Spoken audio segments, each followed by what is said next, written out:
punto de vista? Bueno, el G20, a mi criterio, es uno de los acontecimientos más importantes de la última década.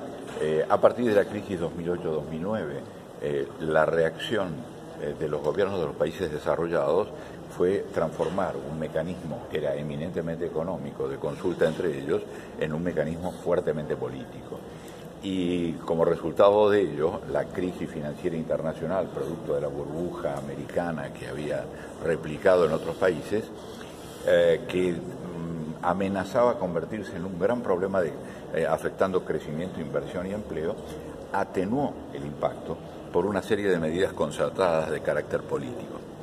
El G20 no es un mecanismo legal, no tiene una institucionalidad, es una creación fundamentalmente basada en prácticas.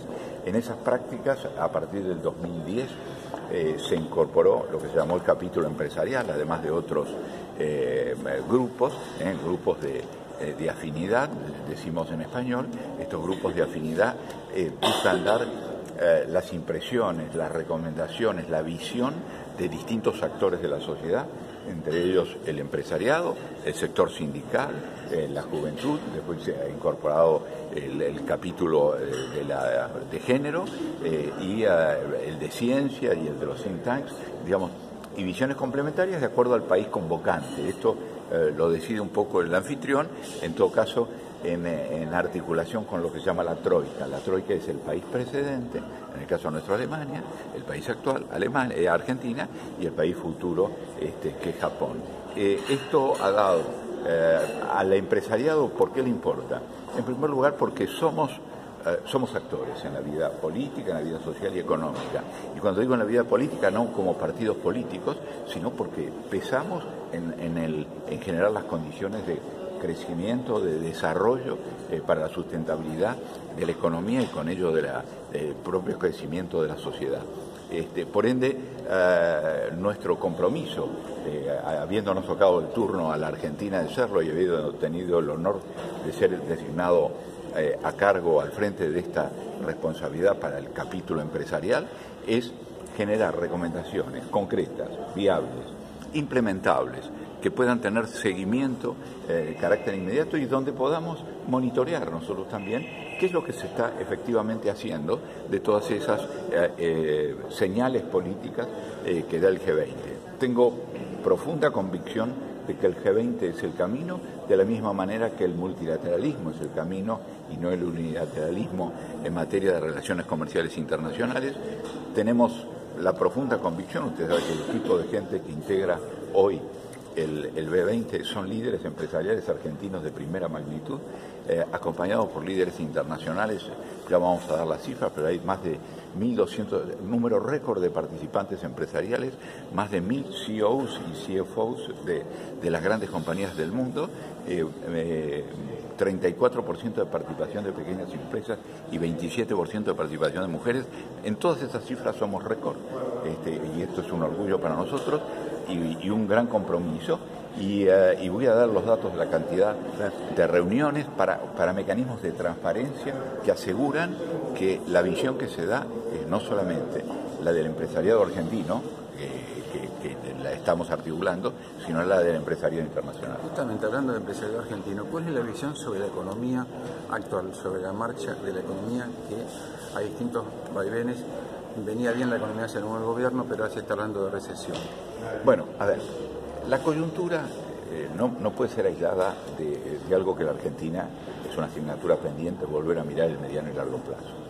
El G20 no es un proceso de corto plazo para ver lo que pasa mañana, sino para ver el mediano y largo plazo. Pero cuando uno tiene mediano y largo plazo, es más fácil enfrentar la coyuntura, porque si no uno está expuesto a las oscilaciones permanentes, producto de las tensiones naturales que ocurren en los mercados, algunas de carácter financiero, otras de carácter comercial y muy graves que están ocurriendo en este momento, u otras cuestiones que van más allá de eso, que pueden ser tensiones de tipo político o militar, más con guerras o regiones o atentados o cuestiones de esa naturaleza. Por ende, el poder discutir el mediano y largo plazo también ayuda a tener percepción del corto plazo. Y en el corto plazo, que no es materia del G20, pero sí le voy a dar mi opinión, y es mi opinión personal. Yo como dirigente empresario, lo que vemos, estamos en un momento, una turbulencia internacional que aceleró o excitó los factores de no estabilidad propios de la economía argentina, al tener todavía un déficit fiscal pronunciado, al tener una tasa de inflación todavía no controlada, y en ese camino a la normalidad que anunció el gobierno en su momento, evidentemente la meta todavía está lejana. Al estar lejana, el país es más vulnerable. Justamente le pregunto sobre eso en cuanto a la actividad que ha tenido usted como negociador. ¿Qué importancia puede tener para Argentina en el contexto de ahora y en noviembre esta reunión y su economía con esta turbulencia, ¿no? Sí, yo diría que una cosa que ha conseguido reafirmar la Argentina indiscutiblemente, yo tengo más de 35 años de actividad internacional y lo que le puedo decir es que la Argentina muchas veces estuvo fuera del mundo. Hoy está reconocido su rol y su vocación de integrarse al mundo, de estar en la globalización. No toda la globalización es buena, ni toda la globalización es mala, pero hoy Argentina tiene una voz, tiene un rol, ¿okay? Y ese rol es lo que le ha permitido, en un momento muy difícil, no que ser ignorado por la comunidad internacional, sino lejos de ello, ser reconocido que hay que atender también la situación de la Argentina porque es un país que importa a la comunidad internacional. ¿Por eso, pese a los problemas, consiguió el financiamiento preventivo del fondo? Yo creo que sí. Mire, si usted va a la Organización de Cooperación para el Desarrollo, la OCDE, donde Argentina está precalificada para entrar, o ve la calificación como país emergente, o ve el tratamiento que en el foro de Davos ha tenido el gobierno argentino, o en la Organización Mundial del Comercio, donde somos convocados permanentemente, o en la Organización Internacional del Trabajo, que la conozco muy bien, o cualquiera de esos foros, usted está viendo que la Argentina tiene reputación, es reconocido como un actor, y esa reputación es la que me parece, no conozco los organismos financieros internacionales de la misma manera, los conozco pero no de la misma manera, que hace que la reacción sea más predispuesta a encontrar una salida. Las tasas, es decir, el Fondo Monetario Internacional, después del G20 2008-2009, técnicamente ya no es el mismo, porque no está sino para acompañar el proceso de acomodamiento de los países a las nuevas circunstancias. Si lo va a cumplir bien o no, es un tema que uno podrá discutir, veámoslo, pero en todo caso no es el Fondo Monetario Internacional que conocimos históricamente. ¿Por qué? Porque los organismos multilaterales fueron convocados por el G20 y desde el 2008 acompañan al G20 a los efectos de, casualmente, decir, la globalización tiene una serie de ventajas y produce cambios tan rápidos que hay que estar dispuestos a tener ciertas redes de contención o de protección. De la misma manera, y le doy un ejemplo muy sencillo, que desde entonces ya nadie más discute si la reconstrucción económica tiene que tener red de protección social, sí o no. Antes se discutía, algunos decían, acá hay que arreglar la economía y lo social que se arregle. Hoy nadie discute, porque las redes de protección social forman parte de la estrategia que desde 2008-2009 el G20 impuso como filosofía y como política. ¿Cuál es su opinión sobre el posible acuerdo entre la Unión Europea y el Mercosur?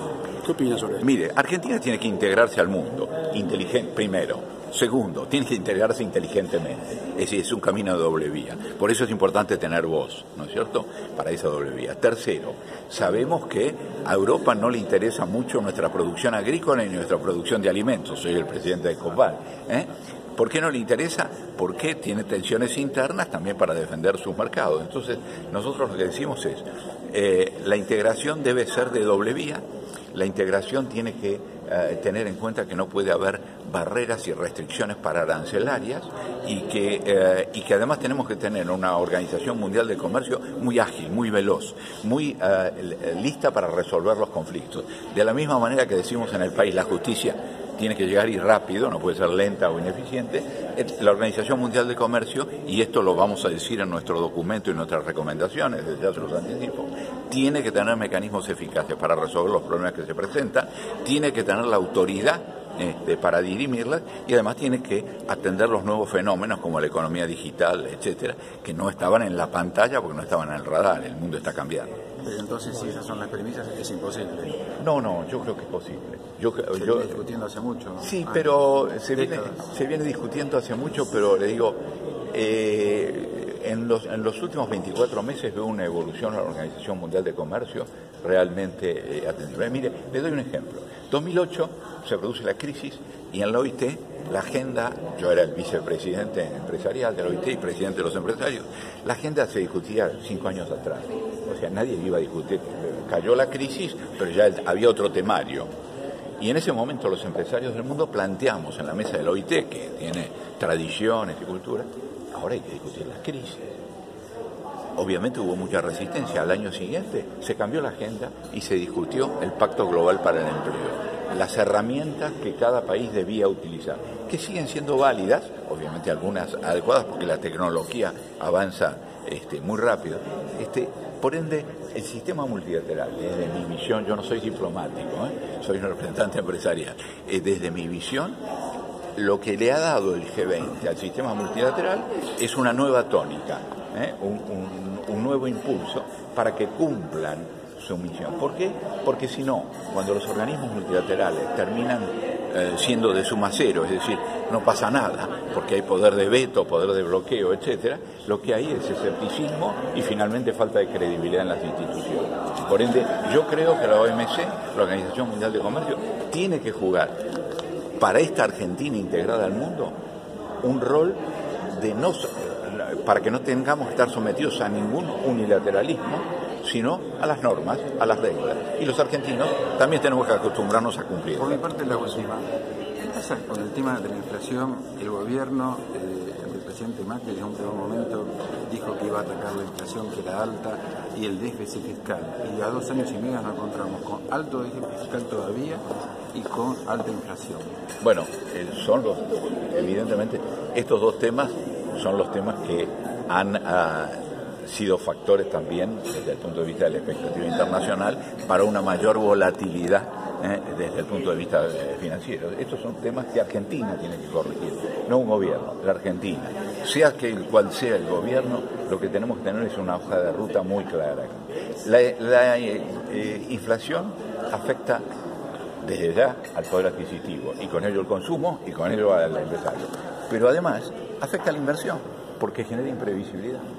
Entonces, de todo punto de vista, lamentablemente yo que vengo de décadas de una cultura nacional de la inflación, esa cultura hay que erradicarla para ordenarla. Y el gasto público tiene que ser eficiente y ordenado a los fines del Estado. Es decir, no es no Estado o Estado total, es Estado eficiente lo que tenemos que tener. Y el Estado eficiente tiene que gastar eficientemente. ¿Se puede cumplir esa meta del 1,3% para el déficit del año que viene? Mire, esto es como en su casa y en la mía. Se puede, cuando uno se ve que se bandeó, lo que tiene que hacer es cumplirla. Y si no la cumple, ya sabe cuáles son las consecuencias. Pero estamos acostumbrados, como país, a darnos siempre una moratoria. Y hay un día que uno tiene que ponerse en caja y cumplir. ¿Es el momento para ponerse en caja? Yo creo que sí, porque además, cuando los países vivían aislados, cada uno podía correrse para lo que quisiera.